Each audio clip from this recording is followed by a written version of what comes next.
It feels good to know that I actually really enjoyed this movie, and I actually enjoyed a Predator movie. This is probably the first time I've actually enjoyed a Predator movie since the original, maybe, because welcome back to the James Ram Reviews for yet another episode. And in today's episode, I've got a different review for you in the animated movie Predator Killer of Killers. And before I get into how I feel about this movie, what I would give it out of 10 and stuff like that, and this will be a spoiler-free review, so if you haven't seen the film, then I won't spoil anything for you. I'll link down below where I watched it and stuff like that in the description of this video. But it's just so you know, I'm a really big fan of the original Predator movie. You know, it was really cool. Arnold Schwarzenegger was in that film, and how the whole film was just a really good film, good action and everything like that. And ever since then, I just feel like the Predator franchise hasn't found what made the original film work. And especially Prey, the movie from a few years back, just didn't really do a lot for me. I wasn't really that interested in the film when I tried to watch it, and I did review it as well, but it just wasn't a film I was really engaged by. So when I heard the idea that they were going to do an animated Predator movie, this is like, oh, this sounds different, this sounds interesting, like try to do the franchise in a different enough context to where you could actually get sort of interested in it. So there is all of that.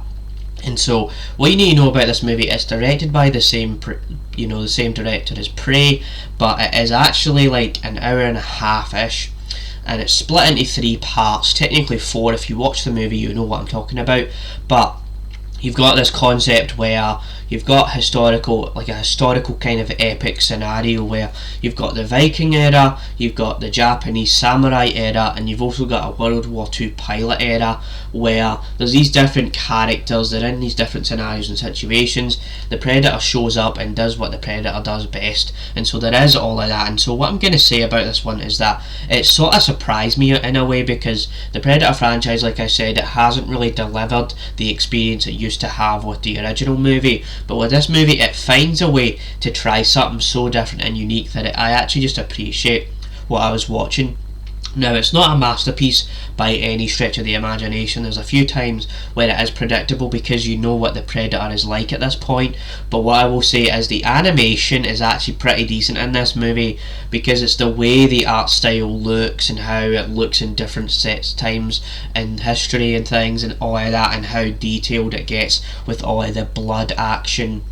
And especially when you start to see the Predator doing all of this, it's really cool. There's even moments where you've got like a whole section where you've got Predator flying in a ship and going after people, and you'll know what I mean when you watch the movie. But that was really cool because they tried something different with the franchise. The animation is really cool, and I did appreciate also as well that they tried to have the different languages in the movie so that it fit the proper context throughout the entire film, and I really did enjoy the movie. So I would probably give this movie like a solid 7 out of 10.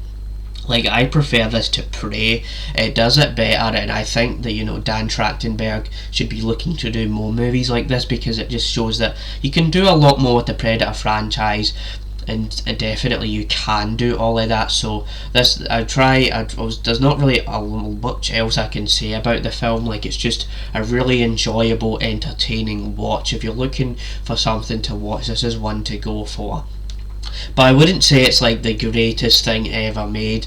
It gets the job done, it knows what it's doing, it's giving you an enthralling animation experience, and it really does all of that. So we'd probably give it a 7 out of 10. That is my review of Predator Killer of Killers. After watching it last night, I actually really did end up enjoying it for what it was. So yeah, that is my review, and stay tuned for more reviews like this on the James Ramblin' Reviews. Bye.